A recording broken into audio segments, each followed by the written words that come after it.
ವಿಧಾನಸೌಧಲ್ಲೂ ಕೂಡ ನಕ್ಸಲರಿದ್ದಾರೆ ಅನ್ನೋ ಒಂದು ಮಾತನ್ನು ಆಯಿತು. ಕುಮಾರಸ್ವಾಮಿ ಅವರು ಇದ್ರೆ ಅವ್ರು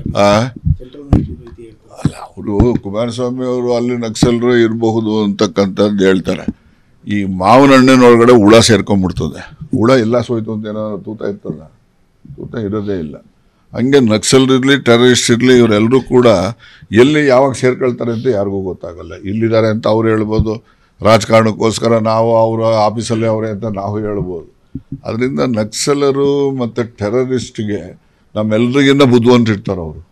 ಯಾರಿಗೂ ಗೊತ್ತ. ನಾನು ಹೇಳ್ದಲ್ಲ, ಮಾವಿನ ಹಣ್ಣಿನ ಒಳಗಡೆ ಹುಳ ಸೇರುತ್ತಲ್ಲ, ಗೊತ್ತಾಗುತ್ತೆ. ಎಲ್ಲ ತೂತ ಇದ್ದರೆ ನೀವು ಅನ್ಕೊಂತೀರ ಹುಳ ಹೋಗೋದು ಒಳಗಡೆ ಅಂತ ಇಟ್ಕೋಬೋದು.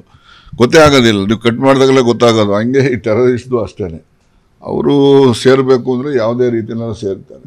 ಈಗ ಇಂದಿರಾ ಗಾಂಧಿ ಕೊಂದಾಕ್ದವ್ರು ಯಾರು ಒಳಗಿದ್ದವರೇ ತಾನೇ ಮಾಡಿದ್ದು, ಹೊರಗಡೆಯವ್ರೇನು ಬಂದು ಮಾಡಲಿಲ್ವಲ್ಲ. ಹಾಗೆ ಯಾವತ್ತೂ ಒಳಗಡೆ ಸೇರಿದವರೇ ಸೇರ್ಕೊಂಡವರಿಂದನೇ ಅನಾಹುತ ಆಗೋದು. ಯಾವ ಶಾಸಕರು? ಅವರು ಇದ್ರಲ್ಲಪ್ಪ, ಅವರು ಇದ್ರು ನೋಡಿ. ಶಾಸಕರನ್ನ ನಕ್ಸಲರು ಅಂತ ಹೋಲಿಸಿದ್ದಾರೆ ಅಂತ ನಾನು ಭಾವಿಸೋದಿಲ್ಲ. ಬೇರೆ ಬೇರೆ ಈಗ ಅವ್ರು ಹೇಳೋದು ರಾಜ್ಯಸಭಾ ಎಲೆಕ್ಷನ್ನಲ್ಲಿ ಅಲ್ಲಿ ಪಾಕಿಸ್ತಾನ ಜಿಂದಾಬಾದ್ ಅಂತ ಕೂಗಿದ್ರು ಅಂತೆ. ಅವರೆಲ್ಲ ಟೆರರಿಸ್ಟ್ ನಕ್ಸಲರೇ ಅವರೆಲ್ಲ.